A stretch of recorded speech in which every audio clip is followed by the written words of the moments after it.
Hello bachcho, let's read out the question first. An equal prism is placed in the way of partially polarized beam of light.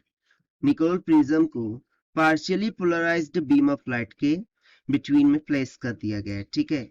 When the prism is turned from the position of maximum transmission through an angle of phi equals to 60 degree, the intensity of transmitted light decreased by a factor of eta equals to 3.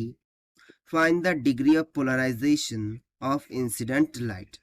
So अब क्या करते हैं, जब maximum transmission हो रहा था, ठीक है, उसकी बजाय आप क्या कर दिया, यहाँ पर एक एंगल पर कर दिया, उस प्रिज्म को टर्न आउट करके at an angle of 60 degree कर दिया. सो उसकी इंटेंसिटी ऑफ ट्रांसमिशन क्या हो जाती है, डिक्रीज कर जाती है बाय द फैक्टर ऑफ 3.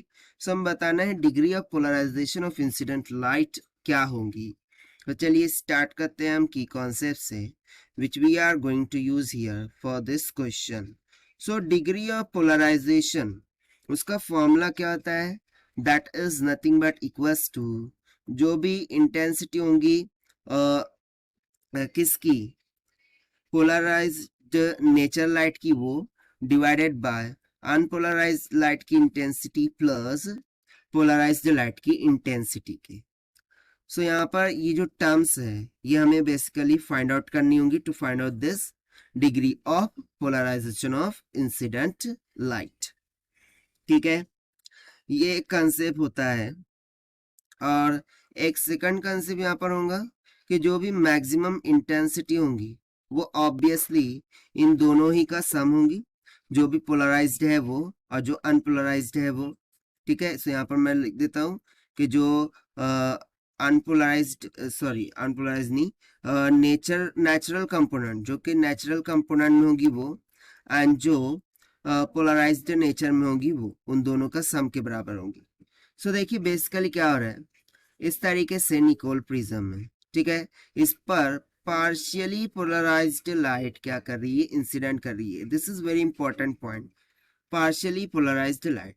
अब पार्शियली पोलराइज्ड लाइट का मीनिंग क्या है कि इसमें दो प्रकार के पोलराइज्ड कंपोनेंट होंगे, जिसमें से मैं मान लेता हूं I1 जो है वो नेचुरल कंपोनेंट हो जाएगा. ठीक है, I1 क्या हो जाएगा, नेचुरल कंपोनेंट ऑफ लाइट. और वहीं पर जो I2 होता है बेसिकली वो क्या होगा, पोलराइज्ड कंपोनेंट. ठीक है, सो ये दो कंपोनेंट है इस लाइट में जो भी इंसिडेंट कर रही है निकोल प्रिज्म पे.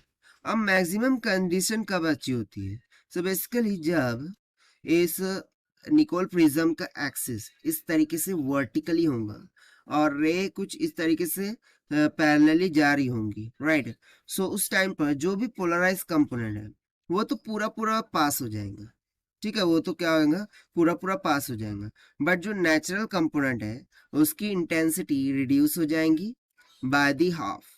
यानी कि यहाँ पर हमें इंटेंसिटी ऑफ लाइट क्या मिल जाएंगी, I1/2, और जो I2 वाली रे थी वो तो पूरी पूरी पास होके क्या हो जाएंगी, I2 मिल जाएंगी, क्योंकि वो पोलराइज्ड है इन नेचर.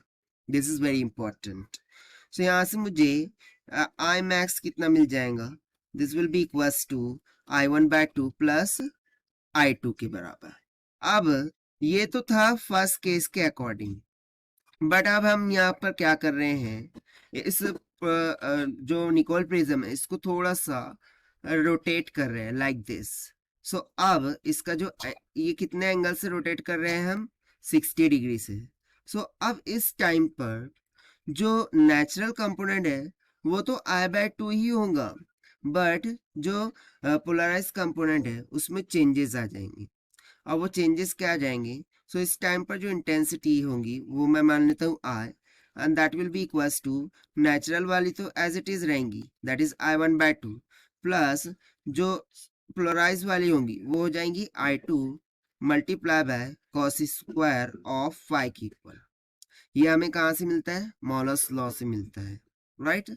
सो ये हो जाएंगी पोलराइज लाइट के लिए. अब हम वैल्यू सब्स्टिट्यूट करते हैं. सो ये तो I1/2 ही था plus I2 times of cos of 5 कितना है, 60, उसका होल स्क्वायर. कॉस 60 होता है 1/2 का होल स्क्वायर 1/4 हो जाएगा. So this will B I1/2 plus I2/4 आ जाएगा। ये हमारे पास I है, वैल्यू ऑफ I की इक्वल।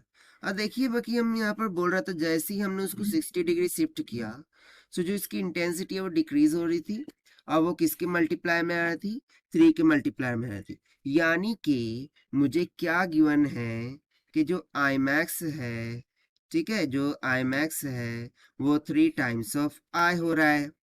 यानी कि इनिशियल इंटेंसिटी जो कि मैक्सिमम थी वो फाइनल इंटेंसिटी का आफ्टर रोटेटिंग इट वो 3 टाइम्स हो रही है। सो बस हम यहाँ से वैल्यू सब्स्टिट्यूट कर देते हैं। आई मैक्स मैंने यहाँ पर काट के रखा था, देखिए क्या था, I1/2 plus I2, this will be equals to 3 times of, final case में क्या आया था, I1/2 प्लस I2/4। सो इसको हम अंदर मल्टीप्लाई करते हैं, सो हो जाएगा I1/2 plus I2 is equals to 3I1/2 plus 3I2/4 के बराबर। सो इसको हम फर्दर सिंप्लीफाई करते हैं, सो यहाँ से हमें क्या मिल जाएगा। सो देखिए हम I2 और I1 की टर्म को एक एक साइड में ले जाते हैं, सो मुझे इस साइड में क्या मिल जाएगा, I2/4, और उस साइड में क्या मिल जाएगा, ओनली I1 मिल जाएगा। देखिए कैसे, क्योंकि यहाँ पर क्या है 3I1/2, सो 2 से 2 कट गया, सो यहाँ पर सिंपली क्या हो जाएगा, 3 में से 1 चला गया, ओके 3 में से 2 चला गया, कितना बच जाएगा, हम सिंपली एक I1 बच जाएगा। सो यहाँ से बेसिकली मुझे I2 का मान किसके इक्वल मिल रहा है, 4 टाइम्स ऑफ I1 के बराबर। अकॉर्डिंग टू क्वेश्चन हमें फाइंड क्या करना था, डिग्री ऑफ पोलराइजेशन। उसका फॉर्मूला लिखा था हम I2/I1 प्लस I2। से यहाँ से polarization, okay, degree of polarization हो जाएगा I2/I1 plus I2। Value substitute करेंगे, I2 कितना है, 4 times of I1 divided by I1 plus 4 times of I1। से यहाँ से क्या हो जाएगा, 4I1 divided by 5 times of I1। I1 से I1 कैंसिल हो गया, मुझे सिंपली डिग्री ऑफ पोलराइजेशन कितना निकल के आ जाएगा, 5 डिवाइडेड बाय 4। और यदि मैं इसको डिवाइड कर दूं, सो 5×40 यानी कि 0.8 के बराबर ये हमारा आंसर यहाँ पर निकल के आ जाएगा। So this is the required solution which we have solved by using the conceptual formula of degree of polarization. So this is the required solution. I hope you understood well. Best of luck. Thank you.